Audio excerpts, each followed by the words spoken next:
আসসালামু আলাইকুম। আপনাদেরকে দেখাবো ডিসপ্লে গ্লাস ভাঙা কিভাবে ভালো করা যায়।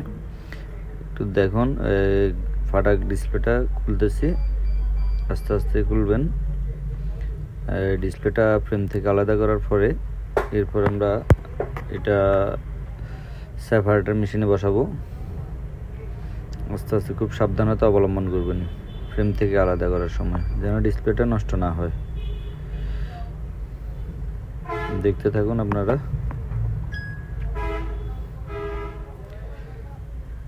এখন আমাদের এটা খোলা শেষ। আমরা এটা এখন ডিসপ্লে সেপারেটর মেশিনের উপর বসাবো। এখন সেপারেট চলতেছে, যে ফাটা গ্লাসগুলা, ভাঙা গ্লাসগুলা ডিসপ্লে থেকে সম্পূর্ণ আলাদা করা হচ্ছে। আলাদা করা শেষ হলে আমরা গ্লুগুলা রিমুভ করব মোটর দিয়ে। দেখুন আমাদের গ্লাসটা আস্তে আস্তে গামগুলো কেটে ফেলতেছে সেপারেটর আয়ার দিয়ে।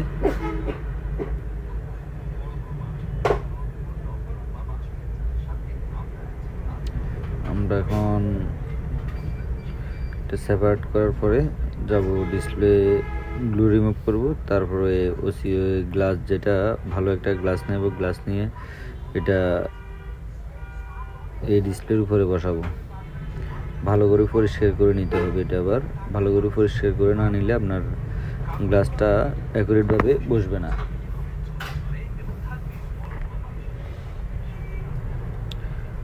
এখন দেখেন এই গ্লাসটা কীভাবে সেপারেট হয়েছে, দেখেন গ্লুগুলো রিমুভ করতেছি।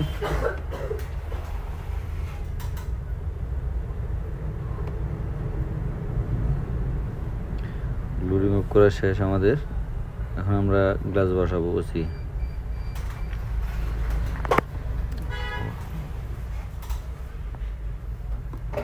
এই যে এখন গ্লাসটা বসাচ্ছি, দেখেন বসানো হয়ে গেছে গ্লাস।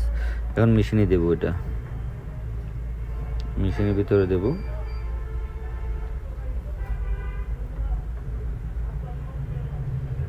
দেখেন খুব সূক্ষ্মভাবে কাজ করা হচ্ছে। এখন আমরা এই ল্যামিনেটিং মেশিনে দেব। অন করলাম মেশিনের প্লেটটা বাইরে আসবে, দিলাম, বসিয়ে দিলাম।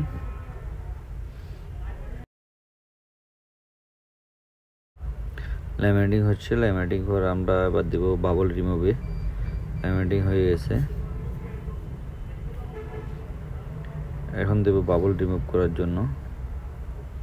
এটা বাইর করে দিবে ল্যামিনেটিং এর মেশিনে। প্লেটটা আসতেছে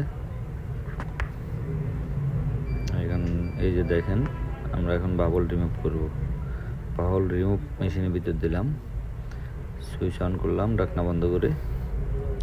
মনে হচ্ছে চলতেছে, রিমুভিং শেষ। বাবল রিমুভিং নিলাম। এখন ডিসপ্লেটা চেক করব। দেখেন ডিসপ্লেটা এখন নতুনের মতো হয়ে যাবে।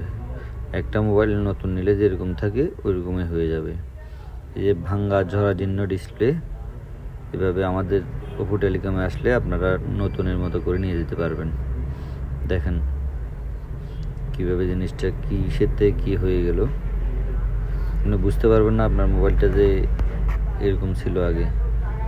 সম্পূর্ণ নতুন হয়ে গেছে, 100% ডান। দেখেন মাশাআল্লাহ। ওকে, ঠিক আছে, আল্লাহ হাফেজ, আসসালামু আলাইকুম।